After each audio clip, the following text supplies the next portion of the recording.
Assalamu alaikum. Hello guys, I am back with one more video. Today I am going to talk about language function. એની અંદર તમને આજનું જે topic છે એ છે select the questions. ચાલો પહેલાં જોઈએ એ કયા સેક્શનમાં પૂછાય છે. તો એ તમને સેક્શન ડીમાં પૂછાશે અને ઇન્સ્ટ્રક્શન આવી રીતે આપેલી હશે. Select the questions to get underline words or phrases as their answer. It means you have the answers with you, but you have to find out the questions of that answer.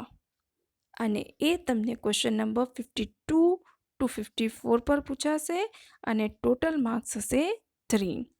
હવે આપણે direct question જોઈએ એના પહેલાં કેટલા પ્રકારના અને કયા કયા પ્રકારના ક્વેશ્ચન્સ પૂછાય છે અને એ શાના ઉપર કયા ફંક્શન ઉપર બેઝડ હોય છે આપણે એ જોઈ લઈએ. અહીંયા છે WH ક્વેશ્ચન્સ અને પછી છે ફંક્શન, એ કયા ફંક્શન ઉપર કામ કરે છે અને there is example with you.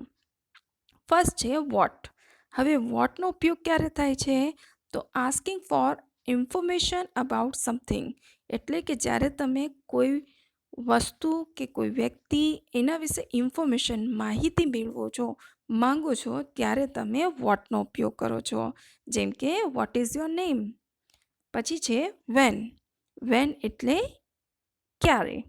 Van you are asking about time, જ્યારે તમે સમય વિશે પૂછો છો ત્યારે તમે વેનનો ઉપયોગ કરો છો. જેમ કે when did he come. Wear.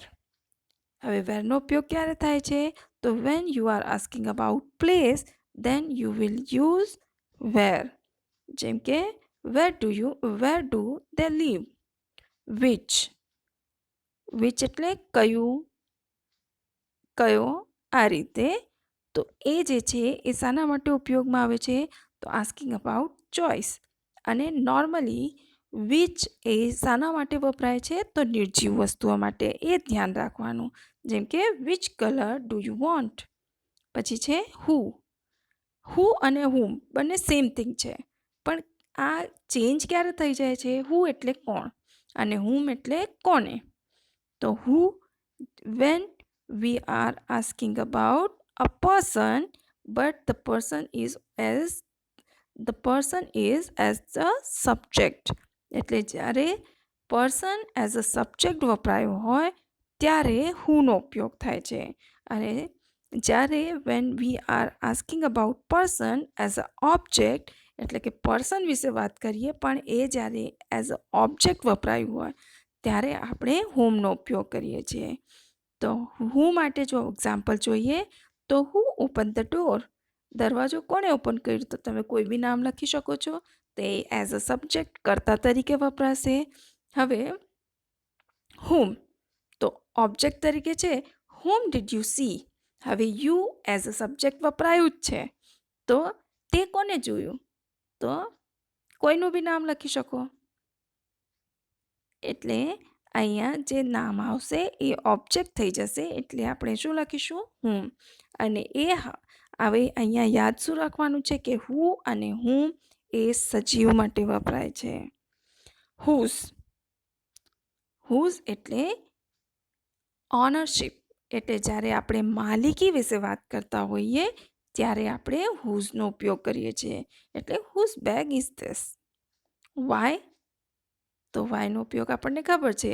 Van we are talking about reason, જ્યારે આપણે રીઝન વિશે વાત કરતા હોઈએ ત્યારે આપણે, એટલે કે કારણ પૂછતા હોઈએ ત્યારે વાયનો ઉપયોગ થાય છે.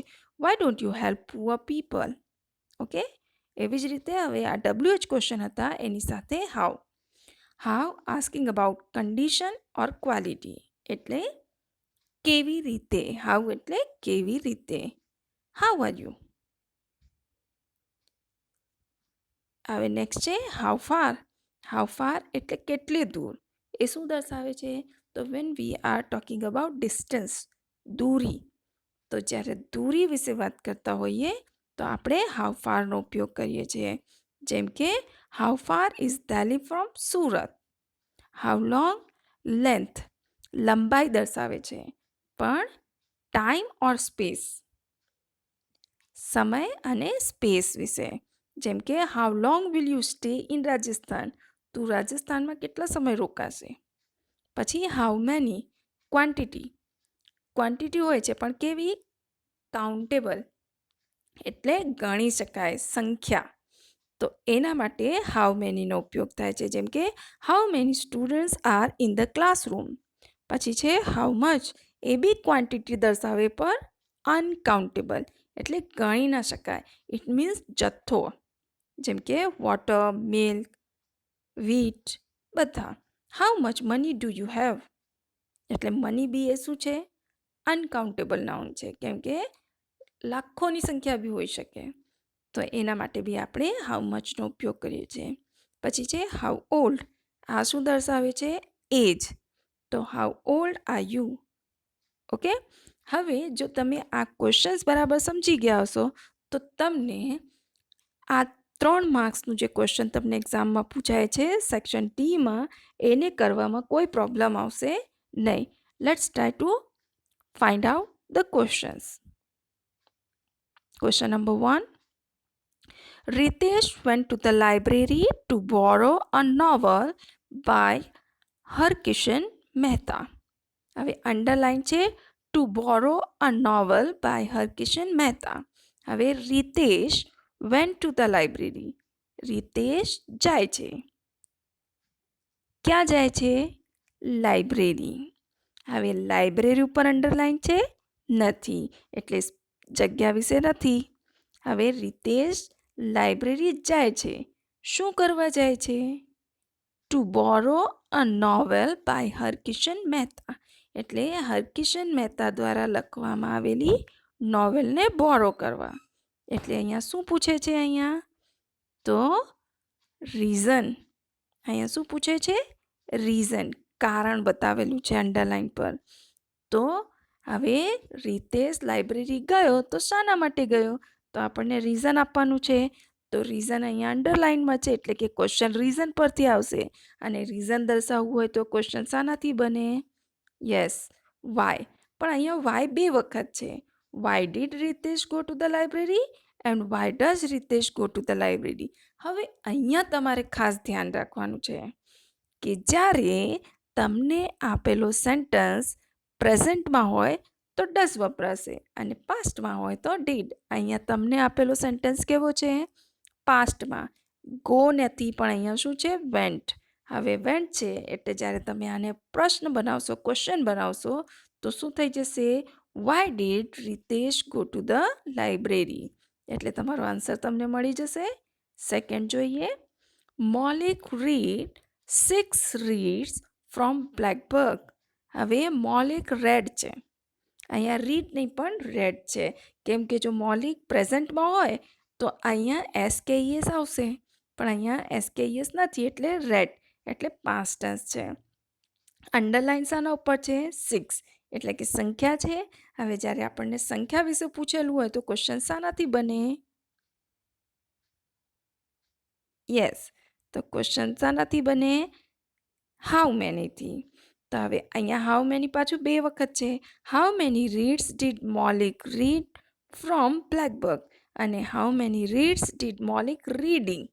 હવે અહીંયા ફરી પાછું આપણું ક્વેશ્ચન કેવો છે? યસ, સેકન્ડ ફોર્મમાં છે. કેવી રીતે ખ્યાલ આવ્યું?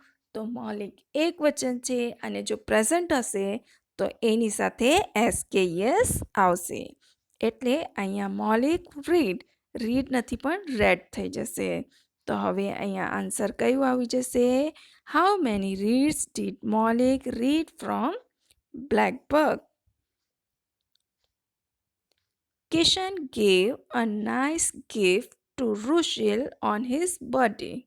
હવે કિશને આપ્યું. શું આપ્યું? Nice gift. કોને આપ્યું? રુશિલ. હવે અંડરલાઇન કોના ઉપર છે? રુશિલ, એટલે કોને. હવે કોને કોના માટે ક્યારે વપરાય છે? કોને માટે કયો ઇંગ્લિશમાં વર્ડ છે? ક્વેશ્ચન શાનાથી બને? હુમ. તો હવે અહીંયા હુમ માટે આપણને આન્સર મળી જાય છે.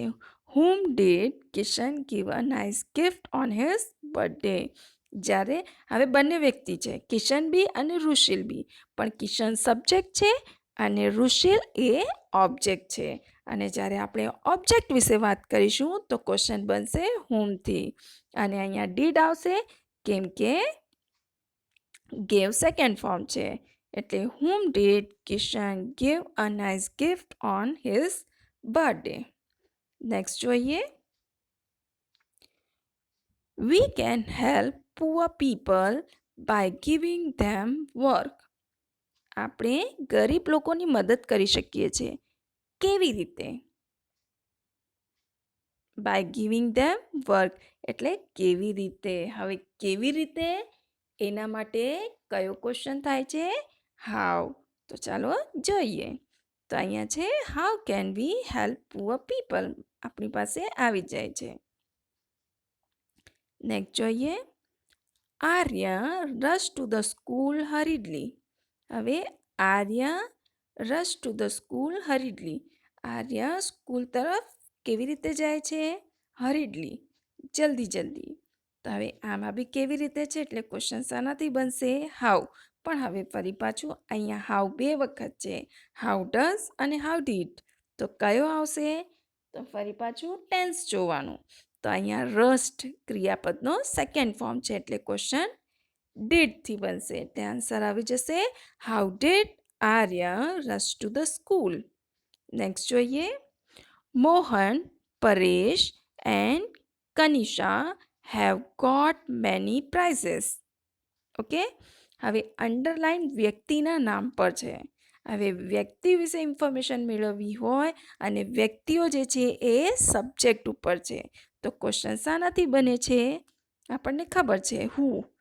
પણ અહીંયા હુ બી 2 વખત છે. Who have got many prizes, who has got many prizes. તો અહીંયા હેવ આવશે કે હેઝ આવશે? યસ. બહુવચન છે એટલે હેવ આવશે. એક વચન હોય તો હેઝ આવે. એટલે આન્સર શું થઈ જશે? Who have got many prizes. Okay. હવે નેક્સ્ટ જોઈએ. Vadodara is about 100 kilometre from Ahmedabad. હવે અહીંયા અંડરલાઇન શાના ઉપર છે? 100 કિલોમીટર. હવે 100 કિલોમીટર એ શું દર્શાવે છે? Yes, distance. હવે ડિસ્ટન્સ વિશે આપણને વાત કરવી હોય તો ક્વેશ્ચન શાનાથી બને? How far. આપણને ખ્યાલ છે. તો એટલે ક્વેશ્ચન અહીંયા આવી જશે હાઉ ફાર. મળી ગયું આપણને. How far is Vadodara from Ahmedabad.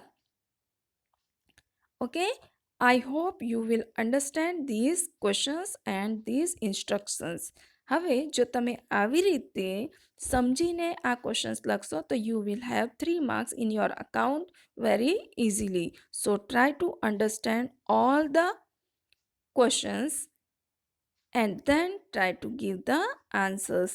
હવે સોરી કેમ કે આ ક્વેશ્ચન્સ નહીં પણ આપણને આન્સર્સ મળેલા હશે, ક્વેશ્ચન્સ લખવાના છે. So try to do this. Okay, we will meet next time. Thank you very much.